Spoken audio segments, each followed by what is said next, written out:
This is a story from a collection of short stories I'm writing right now, tentatively titled The Universe is a Huckleberry Jam Uncrustable. I apologize, I know my voice is scratchy. I'm on several antihistamines and this steroid for all these allergies. This one is called the East End Park. The East End Park, located on Main Street at the northwest end of Kitsilano Beach, was not really forgotten, but it was treated that way. The neighborhood of Kitsilano Beach had row after row of upscale condos and houses, upscale grocery stores like Capers, and shops that sold everything from overpriced gems and bongs to $1,000 scarves and top hats. It was a place where you had to be a millionaire to even think of going there, and if you weren't, you would soon be homeless. The East End Park, by contrast to the rest of Kitsilano, was a mess of weeds, unkempt sidewalks, and dark shadows. The only person I ever saw go in or out of there was an old woman, dressed in scarves and rags, pushing a shopping cart filled with aluminum cans and muttering to herself. The young, fit men and women who ran down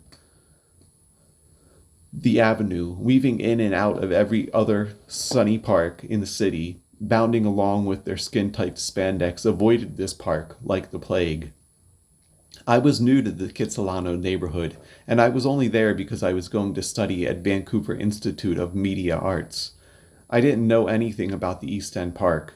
I just noticed that every morning as I walked from my rented room to the bus stop to catch my bus, I felt a cold air as I walked past this park, and a few times I caught the eyes of the old woman pushing the shopping cart. She said nothing but laughed to herself as we exchanged a brief moment. I didn't think much of the park. I was much too busy with school. When I wasn't busy drawing or keeping up with the latest going-ons in the art community, I behaved like a typical boring tourist. I explored the city, tried to find stones on the beach, ate at different Chinese places, walked along Stanley Park, and people watched at different cafes and pubs. Something kept drawing me back to that park, though. Maybe it was because it was so out of place. Maybe it was because it was so dark. On a perpetually bright and cheery street, it always seemed full of shadows. One day, after I finished a life drawing class, I got off the bus and took a walk through the park. I'm not sure what I was expecting, but as I walked through the park, any fear I may have had evaporated. Yes, it was a little dark and overgrown and full of strange smells and used needles and condoms and trash here and there, but it didn't seem that scary, really. At the center of the park was a huge old oak tree that, despite being surrounded by filth and surrounded by weeds, it radiated majesty. I was surprised I had not noticed it from the road, as it was easily 200 feet tall and as wide around as a sequoia. But I thought nothing of it and continued back to my boring rented room to sleep. The next week, I found myself drawn once again to the park.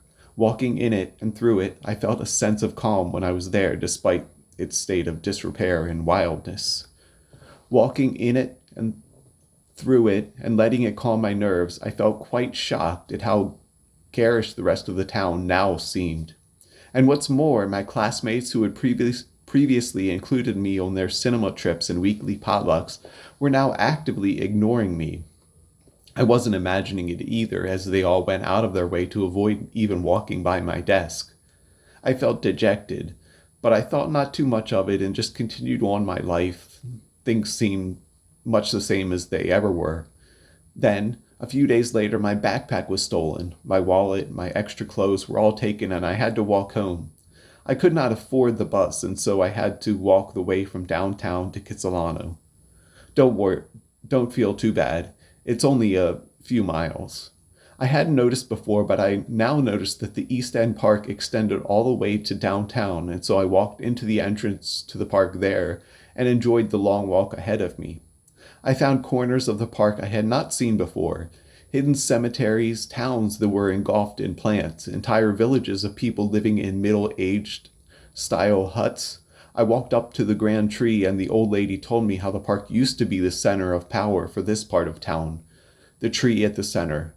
But it had been ignored ever since the settlers came and would likely die one day soon if it wasn't destroyed.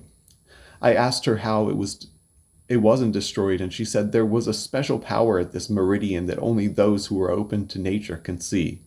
To everyone else, she said, this park is just a decayed, overgrown mess. I sighed, wishing its true beauty didn't have to be hidden. But maybe that was the only way it had survived so long. I wished I could stay there forever. I told her, but when I finish college this year, I have to go back to the States and find a job, I said. She laughed. You don't have to go back, she told me. You're choosing to. Was I? It seemed reckless not to get a job, not to live in the real world, not to be responsible. It also felt soul-killing, and I didn't want to end up like all those bland, boring, fake people I see every day. And so I sat and thought about what the old lady had said. I walked up and down the paths.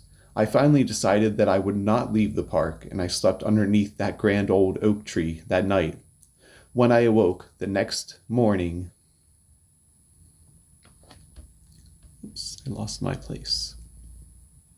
When I woke the next morning, everything in the park was incredibly vibrant and alive.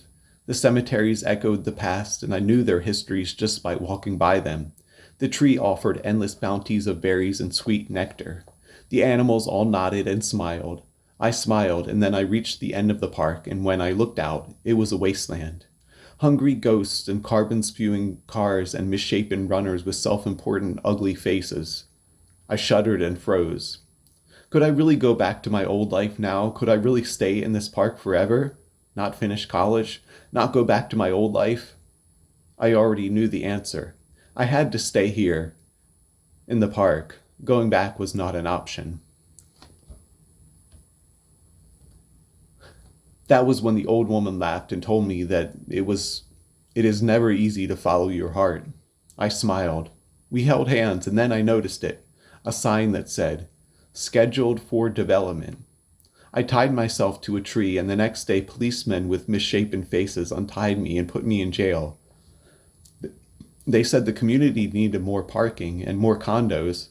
I asked what happened to the old cemeteries and towns, and above all, the old oak tree. They all looked at me like I was crazy. In the end, I was let out of jail after doing some time at a psych hospital where they said I had a psychotic break. I finished my classes. I made up a story about being sick that I told to the other students.